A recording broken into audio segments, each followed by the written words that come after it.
Okay, students, in this lesson, we are going to discuss unit number 5, and its name is the Medina Charter. Here it is written. It is unit number 5 in your textbook of English, and it is on page 41.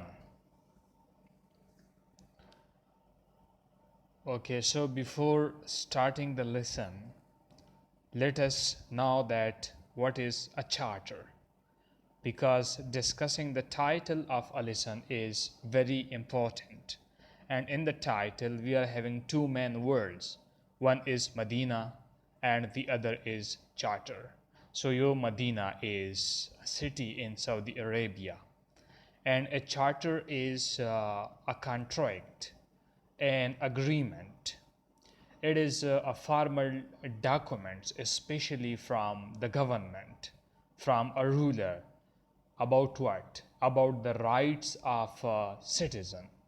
So that is a charter, an agreement, a written statements about the rights of citizen is called charter. Now, why is it called Medina Charter? It is called Medina Charter because it was signed in Medina. Okay, when the Holy Prophet ﷺ migrated from Mecca to Medina, so after some time he signed this charter with the tribes of Medina, and the Holy Prophet ﷺ signed it. First he migrated in 622 BC to Medina, and in the same year he signed this charter. So that was a brief introduction about the title.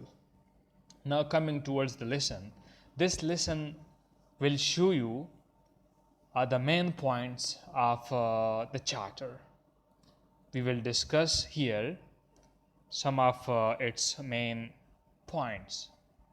So that is included in this lesson. What are the objectives? To know about the Medina Charter, because this is very important document, and even nowadays the government, they refer to that they are trying to create the state of Medina.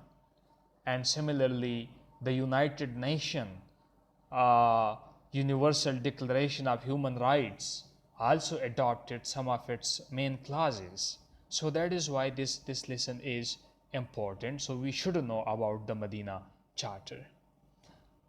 To know how it is helpful in creating a peaceful society, that is also important.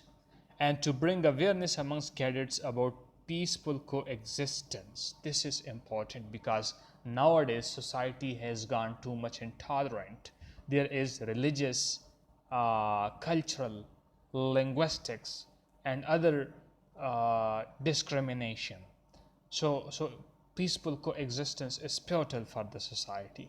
So that is why teaching this lesson is relevant. Coming towards the teaching points, I have written the main crux of the lesson. For the detail of the lesson, you can go to page 41 and read this whole unit yourself. When the Holy Prophet ﷺ migrated to Medina, a few sects were living there. A few tribes were living there. Who were they? They were the Muhajirin, the Ansar, the idol worshipper. Muhajirin mean those people who migrate from one place to another. That is called Muhajir. Ansar is from Arabic word Nasr, and it is a plural. Anybody who helps another person can be called an Ansar. And there were also the Jews. So in order to create harmony, now look at this, if there are too many people belonging to different sects, like Muhajirin is from Mecca, Ansar are from Medina, the idol worshippers are the atheists who worship the idol. The atheists, sorry, they do not worship the idol, but idol worshipper are those people who worship the idol made of stone. And then the Jews, you know them as well. So they belong to different beliefs and different religion. Now there is a chance of conflict between them, a chance of tussle and fight between them. So that is why the Holy Prophet ﷺ was seriously thinking about creating harmony and peace among them. The Holy Prophet ﷺ abolished the tribal distinction. First of all, he said that we all belong to the state of Medina. There is, like you said, that there is no Punjabi, there is no Baluchi, there is no Pathan. We just belong to the state of Pakistan. We are all Pakistani. So the Holy Prophet ﷺ eliminated that tribal distinction, that you are not supposed to say that I belong to that tribe or I belong to that tribe.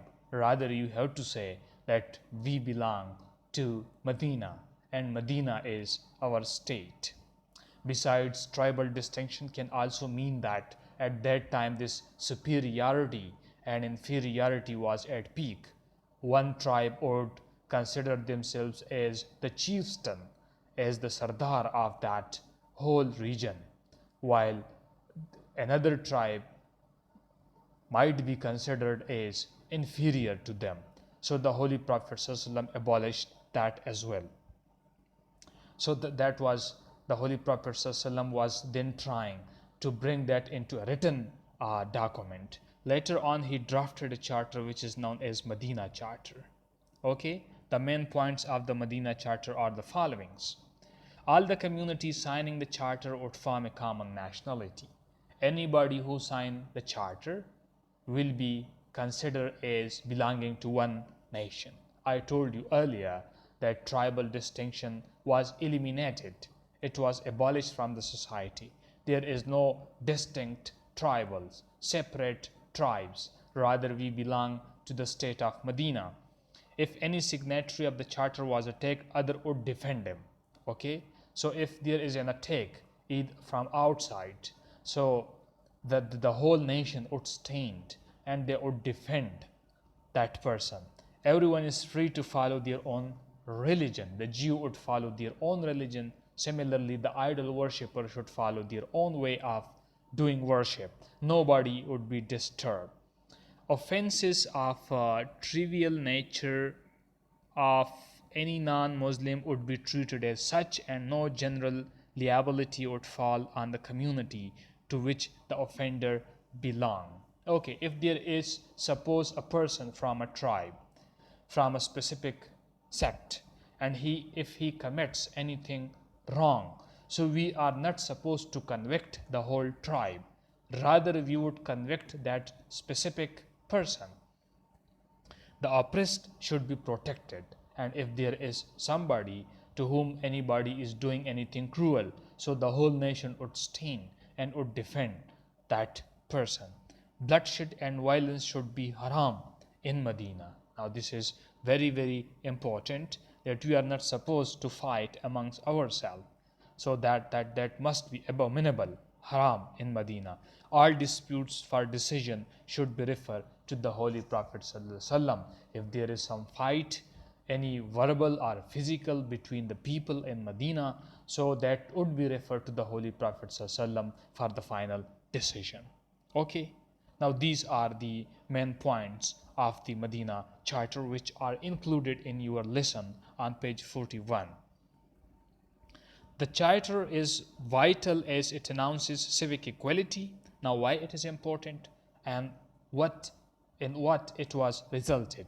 So first of all, civic equality, that all people are equal, all citizens of the state are equal, because we discussed that everybody is free to follow their own religion.